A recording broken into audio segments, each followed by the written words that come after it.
बहन बेटियों पर बलात्कार, हत्याएं। हाल ही में दिल्ली में हुई सामूहिक बलात्कार, क्रूर हत्या ने सारी युवा शक्ति को एकत्रित कर दिया। युवाओं का आक्रोश फूट पड़ा और लगा कि अब ऐसा अमानवीय कृत्य दोबारा नहीं होगा। लेकिन कुछ ही समय के बाद फिर से सामूहिक बलात्कार और हत्याएं हुई है। आतंकवादी हमले। पिछले कई दशकों से आतंकवादी ने समय समय पर हमारे देश को लहूलुहान किया है। कश्मीर से कन्याकुमारी तक और गुजरात से आसाम तक जब भी मौका मिला आतंकवादियों ने हमें जख्म दिए। पुलिस प्रशासन ने तमाम तरह के दावे किए, लोगों ने विरोध प्रदर्शन और एकता की झांकियां निकाली। पिछली गलतियों से सीख लेकर ज्यादा चुस्त और चौकन्ने रहने का आश्वासन किया, परंतु आतंकवादी हमले और हत्याकांड होते ही रहे। हाल ही में हुए हैदराबाद और बंगलौर के आतंकवादी हमले इसकी ताजी मिसाल है। कई दिनों में ऐसी घटना एक आम बात हो गई। भोपाल दुर्घटना, विश्व की सबसे बड़ी भयंकर औद्योगिक दुर्घटना अपने ही देश में हुई। इस भोपाल गैस हादसे में 16 से 17,000 लोगों की जानें गईं। परिसर के कई किलोमीटर तक जीव सृष्टि का अंत हुआ। इस खतरनाक जहरीले गैस के असर से कई पीढ़ियां बर्बाद हो गई और आज भी हो रही है। इस भयानक नरसंहार के जिम्मेदार व्यक्ति को सरकारी संरक्षण में सही सलामत उनके देश तक पहुंचाया गया। आंदोलन हुए, पीड़ित लोगों के जख्मों पर मरहम लगाने की कोशिश की गई, मगर अपराधी आज भी दंडित नहीं हुए। ऐसी दुर्घटनाएं लगातार होती हैं, आक्रोश फूटता है, लगता है कि अब की बार कुछ परिवर्तन होगा, लेकिन कुछ समय के बाद सब आम हो जाता है। सब लोग भूल जाते हैं, याद रखते हैं तो सिर्फ वे जो पीड़ित होते हैं, जिन्हें जीवन में कभी न भरने वाले घाव मिलते हैं, जिन्हें कभी न्याय नहीं मिलता। ऐसी भीषण दुर्घटनाओं पर पूर्ण विराम क्यों नहीं होता? क्योंकि इससे पीड़ित होने वाले पैसे वाले, रसूख वाले, शक्तिशाली नेतागण, पूंजीपति या उच्च प्रशासनिक अधिकारी नहीं होते। इससे पीड़ित होता है वह सिर्फ और सिर्फ आम आदमी। वही मरते हैं, उनका ही हत्याकांड होता है, उनके ही बहन बच्ची पर सामूहिक बलात्कार होते हैं। इसलिए अपनी और अपने परिवार की, अपनी बहन बेटियों की सुरक्षा के लिए भ्रष्ट व्यवस्था परिवर्तन करने का बीड़ा आम आदमी को ही उठाना है।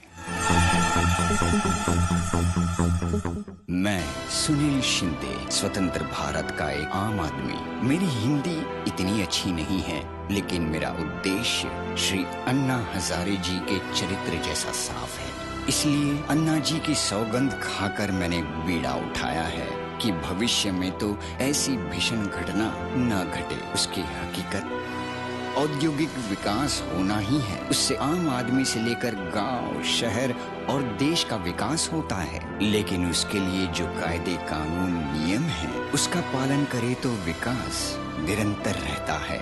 ठाणे बेलापुर औद्योगिक क्षेत्र, इसकी वजह से इस क्षेत्र का जनसंख्या 300% से 350% बढ़कर नवी मुंबई का निर्माण हुआ है। इसी नवी मुंबई में नोसिल लिमिटेड ये कारखाना है। इस कंपनी के परिसर में पौना गांव, तुरभे गांव है। उस गांव की जनसंख्या करीब 2,70,000 है।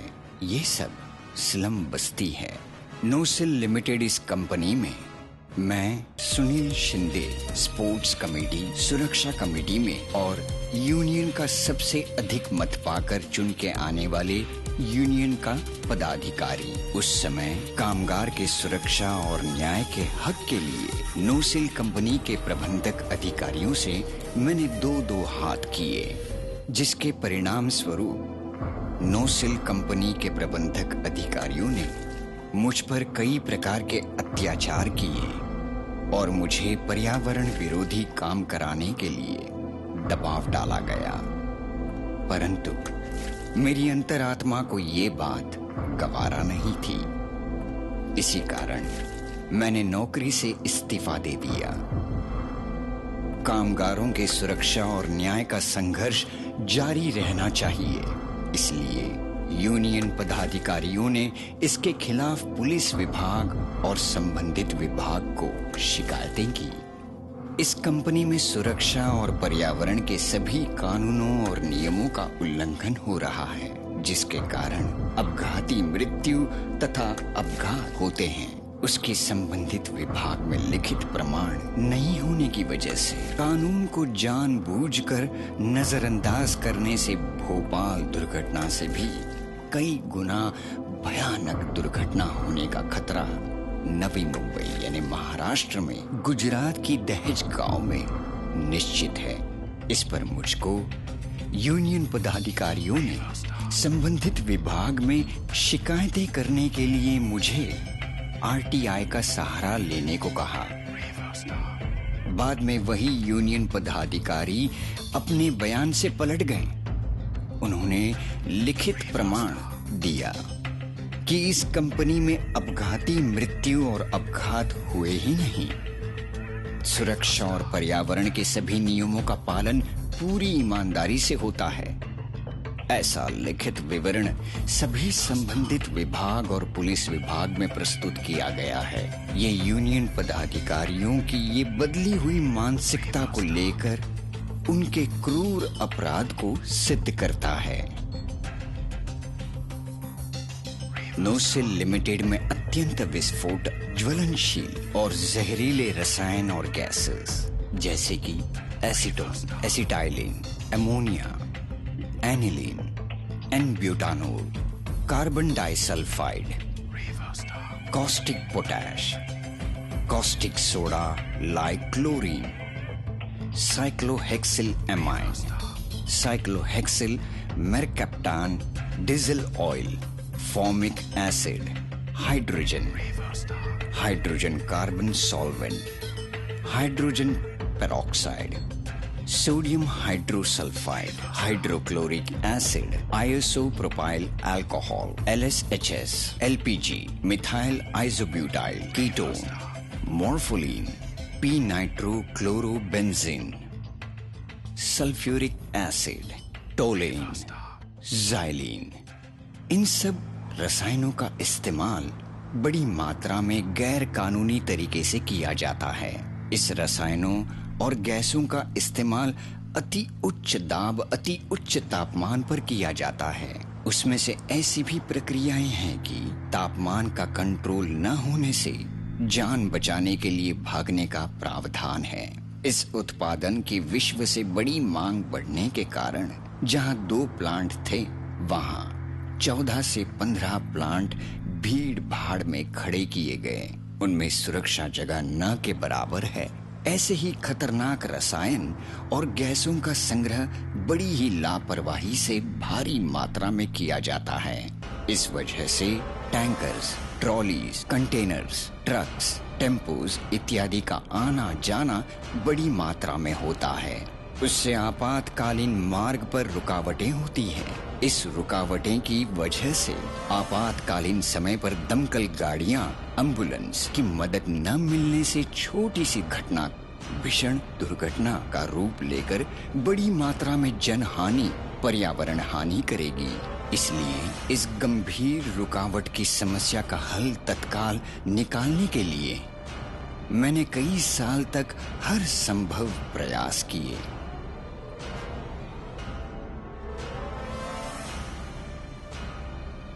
उसके बाद जाकर कई रुकावटें हटाई गई। इसमें हाई टेंशन के टावर के 19 पोल की हाइट बढ़ाने को मैंने मजबूर किया। इस कार्य से फैक्ट्री एक्ट का उल्लंघन होता है।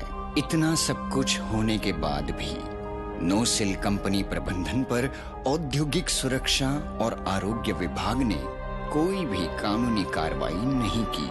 इस संदर्भ के बारे में नवी मुंबई के पुलिस आयुक्त माननीय जावेद अहमद से मुलाकात करके उन्हें उस जगह की दुर्घटनाग्रस्त की स्थिति के बारे में फोटो दिखाकर तत्काल कार्रवाई करने के लिए प्रार्थना की। पुलिस विभाग और फायर ब्रिगेड विभाग मिलकर जन जागरण करेंगे, ऐसे उन्होंने आश्वासन दिया। आपातकालीन समय में होने वाली दुर्घटनाओं से बचने के लिए उस कंपनी में इस्तेमाल होने वाले रसायनों और गैसेस की सूची मुख्य द्वार पर लगाने के लिए संबंधित विभाग से कई बार मैंने मांग की, ताकि आपातकालीन समय पर पुलिस और फायर विभाग से उनकी मदद लेकर दुर्घटना को रोका जाए। मेरी इस सूचना को लेकर औद्योगिक सुरक्षा और आरोग्य विभाग ने प्रसिद्ध माध्यम में खुद की पीठ थपथपाई, लेकिन मेरी मांग को कई महीनों तक नजरअंदाज करने के बाद में जाकर सूची की आवश्यकता थी वह पूरी कर दी। ऐसी दुर्घटनाग्रस्त स्थिति रहते हुए भी नोसिल कंपनी आपातकालीन मॉक ड्रिल ये केवल कागजी दिखावा करती है।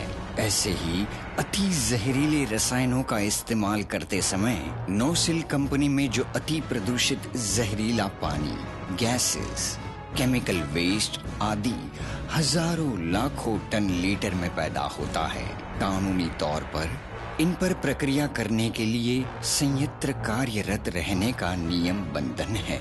लेकिन इस कंपनी में जो संयंत्र लगाई है वे केवल कागजी दिखावा है।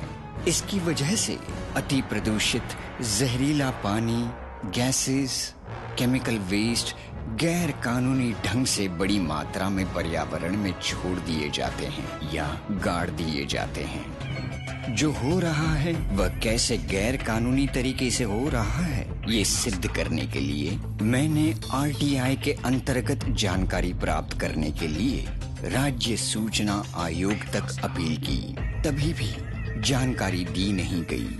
उदाहरण के तौर पर नोसिल कंपनी को संबंधित विभाग से कितनी मात्रा में रसायनों और गैसेस के इस्तेमाल करने की अनुमति दी है, सामने लाने के लिए महाराष्ट्र प्रदूषण नियंत्रण मंडल से petroleum and explosive safety organisation इस विभाग ने और औद्योगिक सुरक्षा आरोग्य ये विभाग प्रसार माध्यमों में एक बाजू में प्रसारित करता है कि हमारा विभाग कारखानों में सुरक्षा का ऑडिट करके कठोर कार्रवाई करेंगे।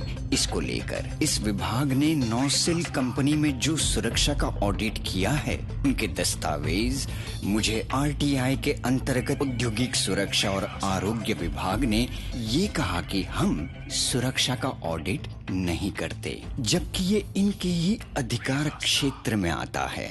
कंपनी में बड़े ही भीड़ भाड़ से प्लांट को खड़े किए हैं। इस पर मैंने प्लांट के प्लान की मांग आरटीआई के अंतर्गत संबंधित विभाग से की थी, जानकारी नहीं दी गई। इसी कंपनी में हाइड्रोजन गैस का इस्तेमाल बड़ी मात्रा में होता है। ये विस्फोटक हाइड्रोजन गैस पहले बगल के कंपनी से पाइपलाइन द्वारा आता था। वह कंपनी बंद होने के कारण सिलेंडर ट्रॉली से आता है।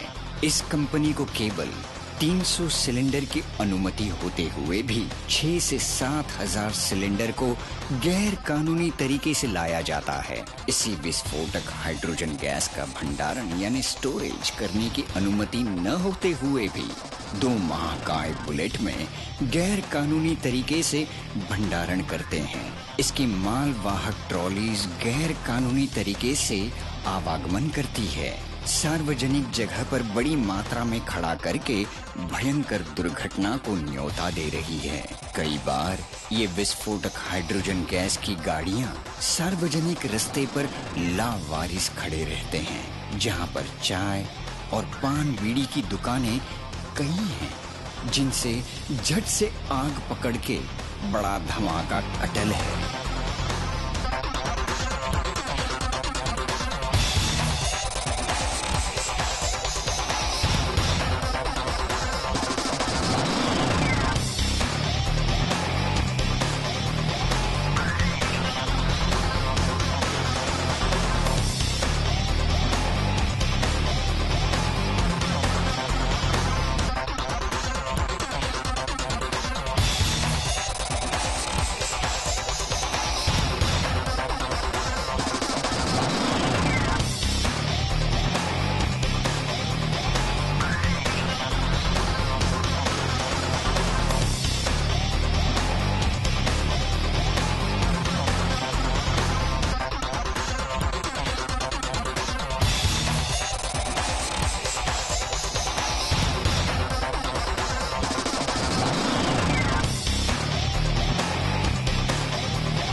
तुम्ही पत्रव्यवहार करता तेव्हा तुम्ही लिहिताय काय की सध्या हायड्रोजनचा सध्या तुमच्याकडे हे काय असं दिलंय पत्रव्यवहार?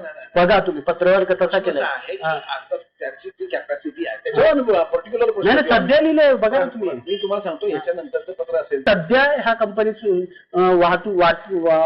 साठा, वाहतूक आणि वापर ह्याचं कंडिशन सांगा. म्हणजे सध्या हायड्रोजन बंद आहे. तुम्ही काय केलं की कंपनीला सध्या बाबा सारवा करा, पुन्हा देता येईल पत्र.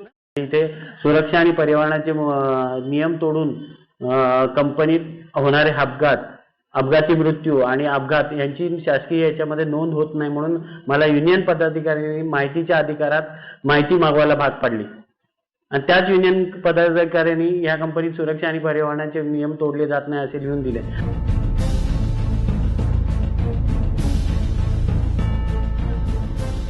इसी गांभीर्य पर मैंने पुलिस महकमे और इससे संबंधित सारे सरकारी महकमों को कई बार सबूतों के साथ कई माध्यमों से शिकायत की.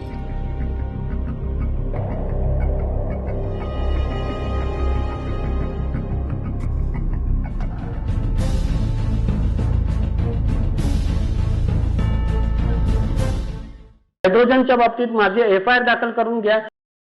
अत्यंत जहरीले रसायन दुर्घटना के दौरान जमीन में न जाएं, इसके लिए भंडारण करते समय बड़ी सावधानी बरतने के लिए कानूनी बंधन नियम है. इसके तहत बांध का प्रावधान करना नियम है. समय समय पर उसकी मरम्मत करना भी कानूनी नियम है, ताकि पर्यावरण का विनाश, जीव सृष्टि का अंत ना हो. नौसेल कंपनी में अत्यंत जहरीले एनिलीन रसायन का इस्तेमाल गैर कानूनी तरीके से बड़ी मात्रा में होता है, जिसके गुणधर्म इतने खतरनाक है कि इस जहरीले रसायन की कुछ बूंद भी मनुष्य के शरीर पर घुस जाए तो मनुष्य का शरीर का ऑक्सीजन का स्तर तुरंत कम हो जाता है, जिससे मनुष्य की मौत हो जाती है. इस अत्यंत जहरीले एनिलीन रसायन का भंडारण को बड़ी सावधानी से बरतनी चाहिए. पर ऐसा होते हुए भी अत्यंत जहरीले एनिलीन रसायन स्टोरेज टैंक के बॉटम फ्लंज के नट बोल्ट्स जंग लगे हुए होने पर भी उसकी मरम्मत में पूरी लापरवाही बरती गई, जिसके कारण एक दिन उसके नट बोल्ट टूट गए और अति जहरीले 40 टन एनिलीन रसायन जमीन पर बह गया और नीचे बांध की मरम्मत कई सालों से न होने के कारण अति जहरीला 40 टन एनिलीन रसायन जमीन में जाने के कारण भयंकर पर्यावरण हानि तो हुई ही, और इससे आसपास के ग्रामीण इलाकों के बोरवेल कुएं का पानी जहरीला हो जाने के कारण वहां बड़ी जान हानि होने का खतरा मंडरा रहा है. इस घटी हुई घटना को लेकर नौसेल कंपनी के प्रबंधकों ने दुर्घटना दिखाकर बीमा कंपनी से 80 लाख रुपए लिए. मैंने सभी संबंधित विभाग, संबंधित आरोग्य विभाग, संबंधित जिला अधिकारी, संबंधित मंत्री को शिकायत करके कार्रवाई करने की मांग की और इस दुर्घटना के लिए गांव में जन जागृत करने की मांग की थी. इसके बाद भी किसी ने मेरी इस अति संवेदनशील शिकायत पर ध्यान नहीं दिया और मेरे द्वारा चलाए जा रहे जन जागरण कार्यों को बंद करने के लिए उन्होंने मुझको बहुत प्रताड़ित किया. इस भयंकर घटना के शिकायतों पर महाराष्ट्र प्रदूषण नियंत्रण मंडल विभाग से पहली बार जवाब आया, मेरी शिकायत वस्तु स्थिति में आधारित नहीं. इस भयंकर घटनाक्रम की जांच कैसे की, उसके दस्तावेज की मांग मैंने RTI अंतर्गत राज्य सूचना आयोग तक अपील करने के बावजूद भी महाराष्ट्र प्रदूषण नियंत्रण मंडल विभाग ने जानकारी नहीं दी. उसके बाद मैंने पुनः कई बार शिकायत करने पर महाराष्ट्र प्रदूषण नियंत्रण मंडल विभाग ने कहा कि ये भयंकर घटना महाराष्ट्र प्रदूषण नियंत्रण मंडल विभाग के अंतर्गत नहीं आती. और भी किए गए मेरे शिकायतों पर रासायनिक कारखानों में एक आध बार रासायन जमीन में तो जाता ही है और ये विषय औद्योगिक सुरक्षा और आरोग्य विभाग के अंतर्गत आता है, इसलिए उस विभाग से संपर्क करें। इसी कंपनी में कार्बन डाइसल्फाइड यानी CS2 जो रसायन वातावरण में आते ही झट से आग पकड़ के बड़ा धमाका करता है। ये कार्बन डाइसल्फाइड जिसके भंडारण के लिए 50% कार्बन डाइसल्फाइड और 50% पानी ही भंडारण का सुरक्षित तरीका है। पर ये लोग ज्यादा रसायन भंडारण करने के चक्कर में मान्य तरीके से कई गुना ज्यादा भंडारण करने के कारण टैंक में ज्यादा दबाव पड़ने की वजह से बड़ा धमाका हो गया, जिसके कारण उस महाकाय टैंक का निचला हिस्सा जमीन से उखड़कर बुरी तरह से तितर बितर हो गया। भगवान की दया से ये धमाका आग में परिवर्तित नहीं हुआ, नहीं तो प्लांट में मौजूद अवैध रसायन और गैस के भंडार में आग पकड़ता, जिससे भयानक प्राणघाती अति जहरीला गैस बहुत ही बड़ी मात्रा में पैदा होती। कंजेस्टेड प्लांट और मौजूद आपातकालीन रुकावटें इस घटना को इतना भयंकर बना देती कि इससे भोपाल दुर्घटना से भी बहुत भयंकर दुर्घटना घटती थी, जिससे 2 से 3 लाख मनुष्यों की हानि होती, 5 से 6 लाख मनुष्य बाधित होते, संपूर्ण नवी मुंबई में मौत का मंजर होता। भोपाल घटना से हम कुछ सबक नहीं सीखे, वापस दुनिया का सबसे बड़ा नरसंहार सभी माध्यमों से इस घटना को हत्याकांड का करार देते। इनके गुनहगार को सजा दो, फांसी दो, ऐसा आक्रोश का आंदोलन चलता था। ऐसी घटना न घटे इसलिए एक आम आदमी आवाज उठा रहा था। पुलिस प्रशासन राजनेता के दरवाजे कई सालों से खटखटा रहा था, लेकिन कोई उसके ऊपर ध्यान नहीं दिया। इसको लेकर मीडिया वाले TRP बढ़ाने का काम करते थे। नोसिल कंपनी के यूनियन पदाधिकारियों ने लिखित साक्ष्य दिया था कि इस कंपनी में सुरक्षा और पर्यावरण के सभी नियमों कायदों का बड़ी ही कड़ाई से पालन होता है। जो दुर्घटना हुई वह एक मानवीय भूल थी, उससे कंपनी को बड़ा ही नुकसान हुआ। ऐसा दिखाकर ये कंपनी कामगार को कोई भी मुआवजा नहीं देती। परिसर के नागरिकों को कोई मुआवजा नहीं मिलता। ये यूनियन पदाधिकारी और नौसिल कंपनी के प्रबंधक ने मिलकर जो क्रूर साजिश की थी, वह साजिश कामगार तक पहुंचने के लिए मैंने कई निवेदन पत्र रजिस्टर पोस्ट से भेजे थे। उन रजिस्टर पोस्ट को यूनियन पदाधिकारियों ने और नौसिल कंपनी के प्रबंधक ने स्वीकार नहीं किए। इसी मंसूबे को लेकर मैंने यूनियन के वाइस प्रेसिडेंट श्री शिवाजी राठौड़ से मुलाकात करके उनसे प्रार्थना की। अरे तुला सांगतो, पण ह्याच्यात ना कामगारांना एक 101% कोण कामगार तुला 10 रुपये देतं का? कामगाराची जी आता बाळगतो ना, चल मी तुला असते कदर करतो, चल सोडून दे. मला सांग, कामगार मी माझ्याकडनंच घे, कुणी पटकन 10 रुपये काढून नाही देणार. अरे तुझं बघ ना, कुठे मस्त काम धंदा चालू आहे, आपले PF ग्रॅज्युटी घे, आणखीन काय तू बोलायचं असेल सांग मला. तू कामगारांसमोर येऊ दे. आता तुमच्या पद्धतीने हे कसं कामगारांसमोर आणायचं तर आणा. तुम्ही जनरल बॉडीने आणा की कसं आणा, किंवा मी तुला अजून सुद्धा एक पर्याय देतो की तुम्ही जनरल बॉडी घेऊ नका, तुम्ही संबंधित ह्याला विभागाला लिहून द्या की मी असं पण नाही म्हणता येत सुरक्षा आणि पर्यावरणाचे इथे नियम पाळले जातात का बघायला ना, म्हणजे तिथे तक्रार करू नका आमच्याकडनं असं झालं. बाकीच्या सगळ्या गोष्टी तू केल्यास ना, बघ ज्या झाल्यात ते त्याच्यावर तू काय चर्चा करू नको. मला हे म्हण, तू कामगार जे करतोय त्यासाठी तू भांडतोय, ज्या समाजासाठी तू भांडतोय, ज्या जनहितासाठी तू हे करतोय, त्यातले किती लोक तुझ्या पाठी. हे तू बोललास ना शिवा, आता सुद्धा वेळ गेली नाही, आतून सुद्धा बसूया आपण. चल मी PF आणि ग्रॅज्युटी काढून देतो तुझ्या शब्दाखातीर, PF आणि ग्रॅज्युटी चालू हे करतो. माझ्या अप्रत्यक्ष तुम्ही तिकडे एक लेटर तरी देऊन द्या. मी तुम्हाला सांगत ना, मला द्या की तुम्ही ह्या कंपनीत असं सुरक्षा आणि पर्यावरणाचे नियम तोडले जातात, असं आमच्याकडनं एक असं लेटर गेलेलं, पण ते तुम्ही येऊन चेक करा.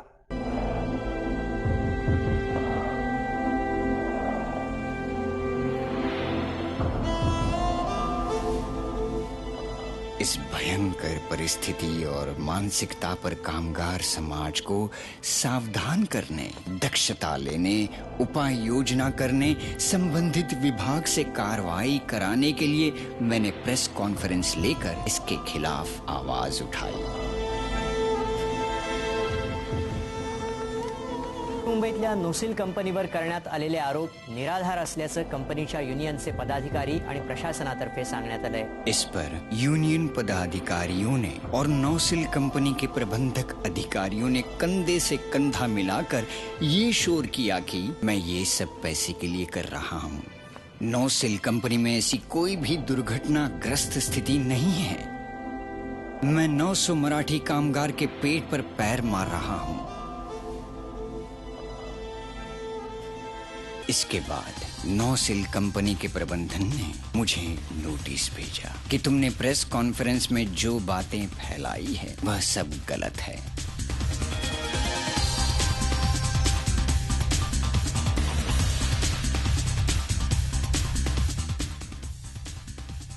और ये तुमसे गलती हो गई है, ऐसा माफीनामा 7 दिन के अंदर लिख कर दो, नहीं तो तुम्हारे ऊपर 10 करोड़ का मान हानि दावा करेंगे।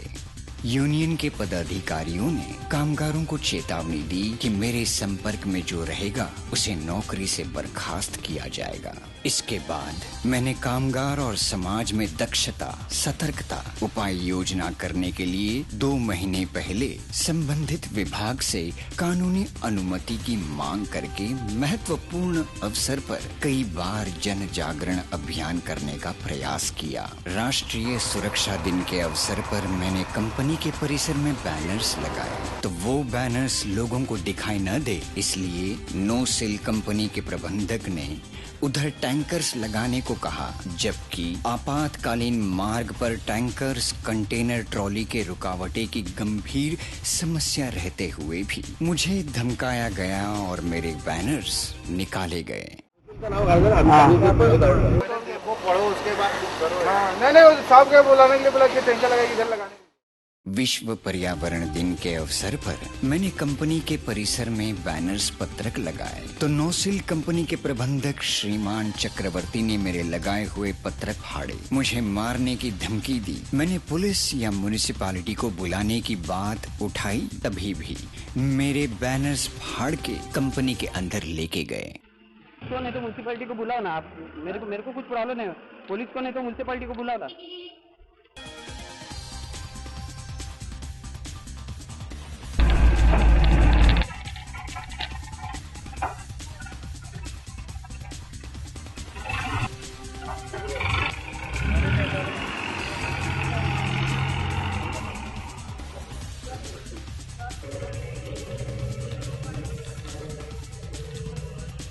भोपाल दुर्घटना से भी भीषण दूसरी दुर्घटना नवी मुंबई में न हो, इसलिए समाज में दक्षता, सतर्कता, उपाय योजना करने के लिए मैंने अपने देश का स्वतंत्र दिन 15 अगस्त के अवसर पर गांव के चौराहे पर बैनर्स लगाए। उन बैनर्स पर अपने देश का तिरंगा था, नौसिल कंपनी के बारे में कुछ भी नहीं था, जबकि उस बैनर्स पर अपने देश का तिरंगा रहते हुए भी वह बैनर्स नौसिल कंपनी के प्रबंधकों ने फाड़ा, अपना तिरंगा का अपमान किया। इस नौसिल कंपनी के प्रबंधकों का संगीन अपराध के बारे में मैंने शिकायत करने के लिए तुर्बे पुलिस थाने में गया, तो मैं 15 अगस्त पर जन जागृति कर रहा हूं, इसलिए मुझे 24 घंटे तक पुलिस कस्टडी में रखा गया।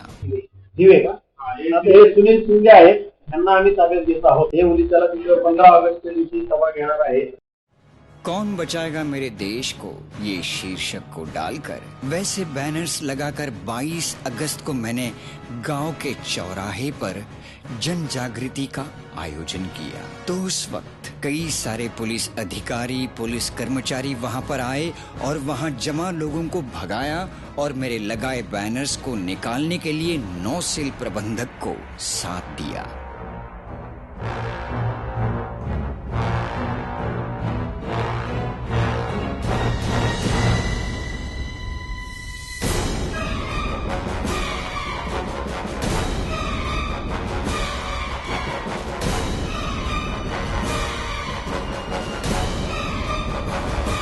पोलिसांनी काढले. हा पोलिसांनी तुम्ही काढला का सांगा मला. लोक होते राहणारे त्यांच्याकडून काढून घेतलं. हा मग तो माझ्याकडे देणार सर. माझ्याकडे देतो. कंपनीचं म्हणणं ते आता अरे असं कसं याला हे बरोबर नाही. हे बघा ऐका संतोष, मी दुसरं पण प्रिंट मारू शकतो. मी त्याच्यावर 22, 29 आणि 5 ला मी घेणार असं सांगितलेलं पण आहे. तुम्ही तर ऑलरेडी बोबाटा केला. अजून बोबाटा नाही, सत्य परिस्थिती. अजून सत्य परिस्थिती उलगडीत आहे. म्हणून सांगतो बॅनर द्या. हा म्हणून बॅनर कळू दे मला. बॅनर द्या. हे बघा साहेब प्लीज. वहां की दुर्घटनाग्रस्त स्थिति के सभी दस्तावेज को लेकर मैं नवी मुंबई पुलिस आयुक्त को मिला तो उन्होंने मुझे आश्वासित किया कि पुलिस विभाग और फायर विभाग मिलकर जन जागृति करेंगे। इस बात को लेकर मैंने गांव के चौराहे पर बैनर लगाया। इस बैनर को भी नौसिल कंपनी के प्रबंधकों ने फाड़ कर निकाला।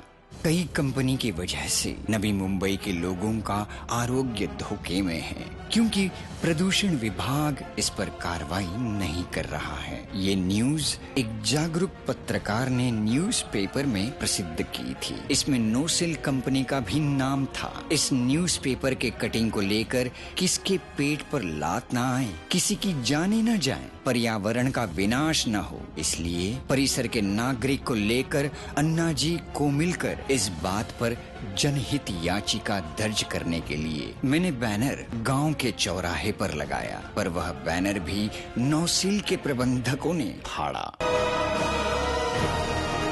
मैंने वापस प्रेस कॉन्फ्रेंस बुलाई जिसमें 40 से 50 पत्रकार मौजूद थे। उधर पता चला कि नौसिल कंपनी के प्रबंधकों ने उन पत्रकारों पर भी मानहानि का नोटिस भेजकर धमकाया था। इसलिए जो भयंकर परिस्थिति पर आवाज उठनी थी वह दब गई।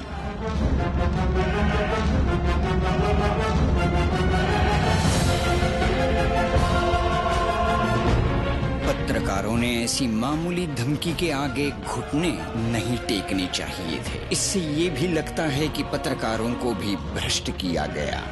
मैंने 26/11/2010 को डेडली प्रेशराइज हाइड्रोजन गैस की ट्रॉली नंबर MHO4H1833 के ड्राइवर के पास डेडली प्रेशराइज हाइड्रोजन गैस का ट्रांसपोर्ट करने का संबंधित विभाग का लाइसेंस नहीं था। उसी जगह पर कई सारी विस्फोटक गैसेस, रसायनों टैंकर्स, ट्रॉलीज बड़ी ही मात्रा में थी। इस गैर कानूनी बात को लेकर मैंने 100 पर फोन करके शिकायत की। किसी ने इस पर कार्रवाई न करने पर ड्राइवर को लेकर तुर्भे पुलिस स्टेशन में जाकर इस बात पर FIR दर्ज करने की मांग की।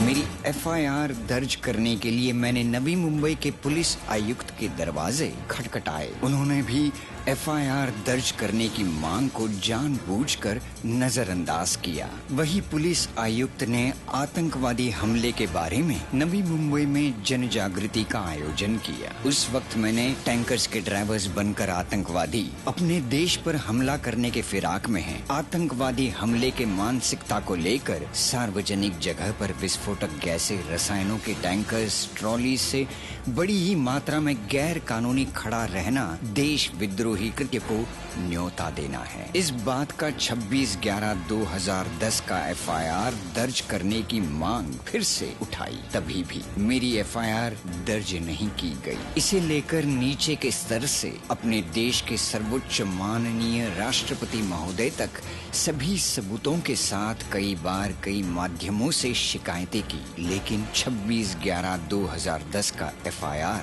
दर्ज नहीं किया गया। जो कि FIR दर्ज करके लेना स्वतंत्र भारत में एक आम आदमी का संवैधानिक अधिकार है।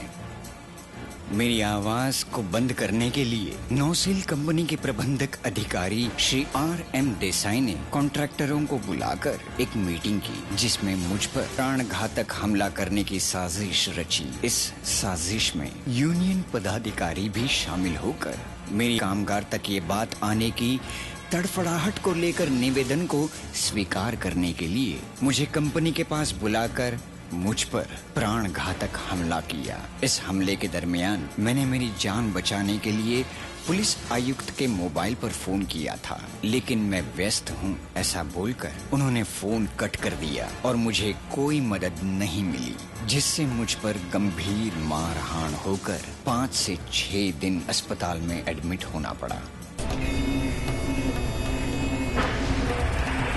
जो सार्वजनिक जगह पर विस्फोटक गैसेस, रसायनों के टैंकर्स, ट्रॉलीज बड़ी मात्रा में खड़े रहते हैं, उन विस्फोटक रसायनों, गैसेस के गुणधर्म कितने खतरनाक, विनाशकारी हैं वो मैं जानता हूँ। इसलिए पुलिस विभाग ने मुझ पर चैप्टर केस दर्ज करने का षड्यंत्र किया और ये कहकर दर्ज किया कि मैं क्रूर कृत्य करके बड़ी जीव हानि करके नोसिल कंपनी को बदनाम कर सकता हूँ।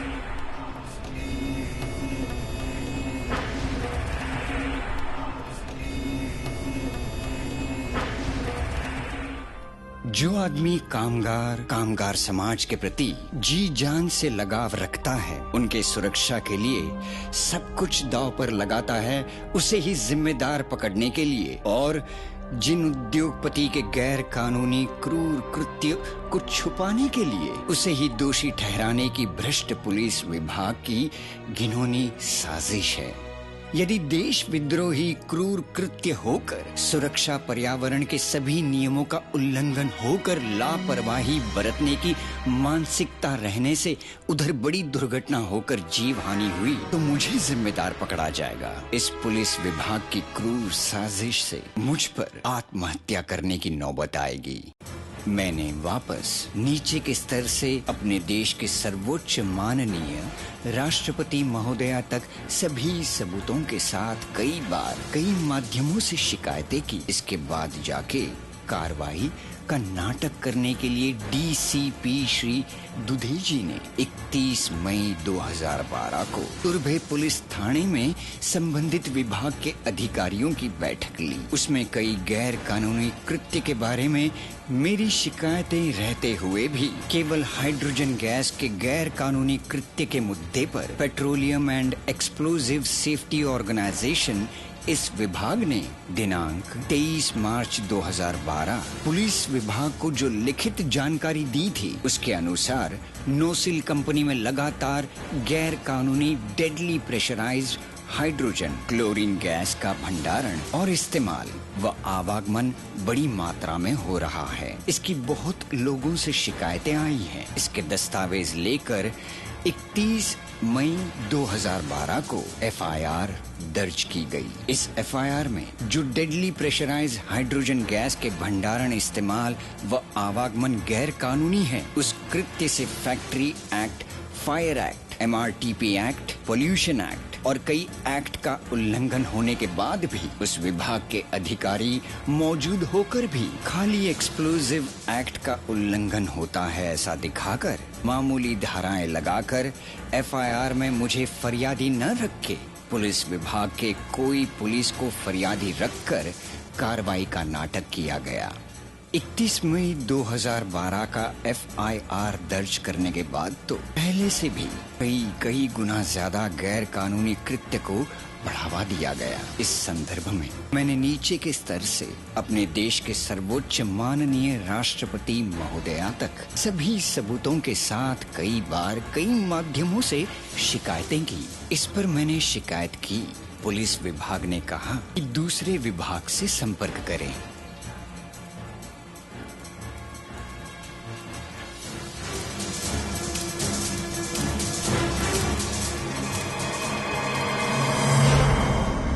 उसके बाद मैंने जब शिकायतें जारी रखी तो मुझे 12 घंटे पुलिस थाने में बैठाकर अलवा से तुर्भे, फिर तुर्भे पुलिस से डीसीपी कार्यालय में मेरे ऊपर मानसिक दबाव डाला गया, जिसकी वजह से मेरा बीपी हाई हो गया। म्युनिसिपल डॉक्टर के सुझाव देने के बाद भी मुझे रात को 11:30 बजे को अमानवीय तरीके से गिरफ्तार किया गया। इस वक्त पुलिस आयुक्त, डीसीपी, एसीपी, 6 पीआई, 8 से 10 सब इंस्पेक्टर, 15 से 16 हवलदार, इतनी पुलिस यंत्रणा सुबह 8 बजे से रात को 12 बजे तक जुटी थी। मुझे कलवा पुलिस थाने पर रोज हाजिरी लगाने की सजा दी गई।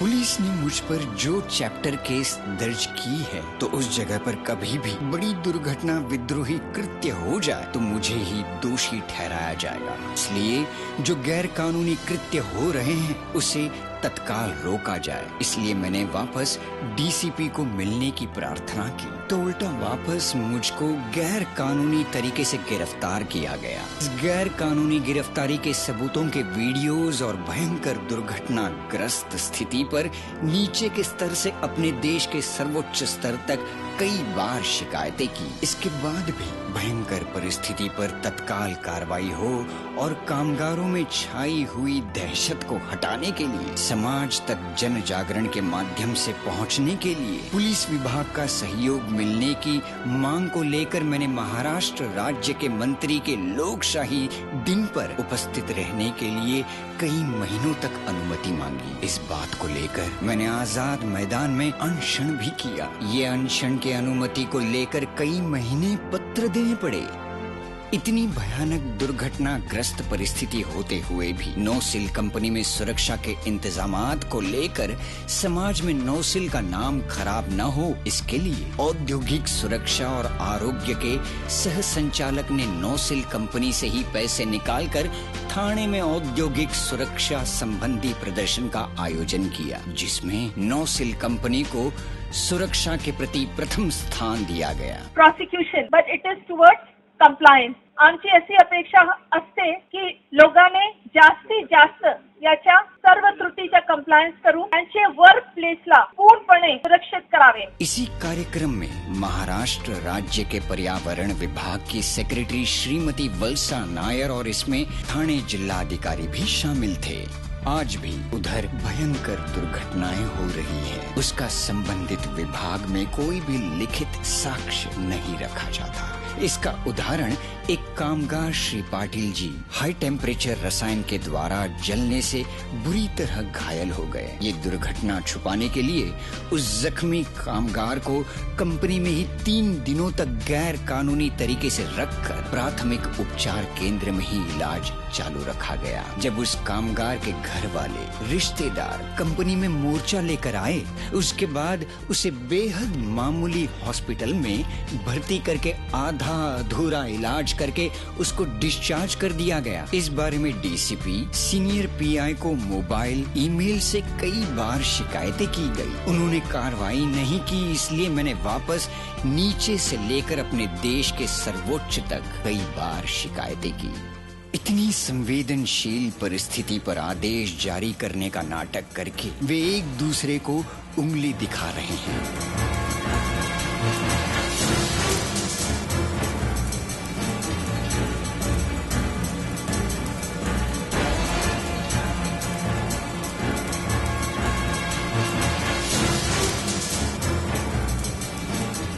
मंत्रालय में लगी आग के बाद भी मैंने सभी सबूतों के साथ कई बार सभी माध्यमों से शिकायतें की, तभी किसी भी कार्यवाही के न होने पर भी हर मुद्दे के सभी सबूतों के साथ वापस मैं डीसीपी श्री कराड़ से मिला, तो उन्होंने तुर्भे पीआई को मिलने को कहा। इसलिए मैंने 31/7/2012 को सीनियर पीआईजी को मिलकर कायदे कानून का जो उल्लंघन हो रहा है इसके बारे में सभी दस्तावेज, सभी फोटो, वीडियो दिखाकर एफआईआर दर्ज करने की मांग की थी। उस पर भी एफआईआर दर्ज नहीं किया गया। म्हणून आपल्या देशावर आतंकवादी हल्ले होणार अशी आपल्या पेपरमध्ये न्यूज आली, त्यानंतर सुद्धा निष्काळजीपणा तक्रारी करून सुद्धा मॅनेजमेंटनं दुर्लक्ष केलं किंवा अदर डिपार्टमेंटने तुमच्याकडे दुर्लक्ष केलं। आता घेतो सांगितलेलं आहे। मग कधी घेणार ते मला सांगा। सांगतो ना तुम्हाला। ठीक आहे, कसं सांगतो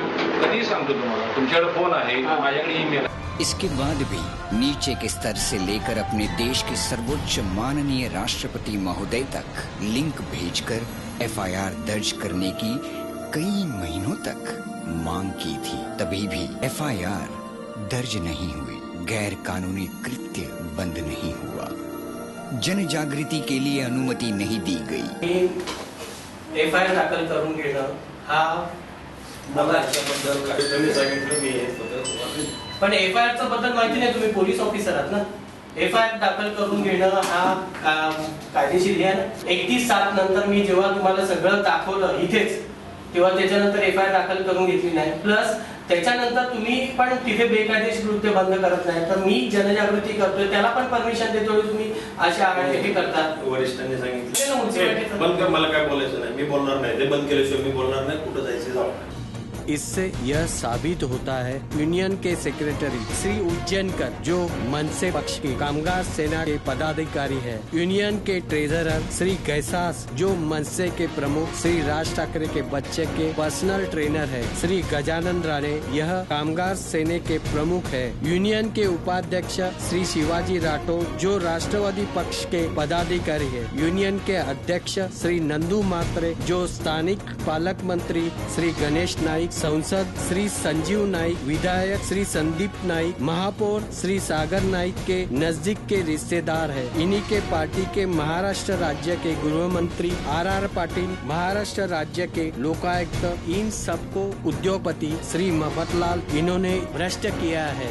नोसिल कंपनी की एक शाखा गुजरात के दहेज गांव में है और गुजरात के विकास की राजनीति के कारण वहां पर सुरक्षा और पर्यावरण के नियमों को नजरअंदाज किया जाता है. इससे महाराष्ट्र के नवी मुंबई में या गुजरात के दहेज गांव में बड़ी दुर्घटना अटल है. लाखों जान, पर्यावरण हानि, आतंकवादी हमला अटल है.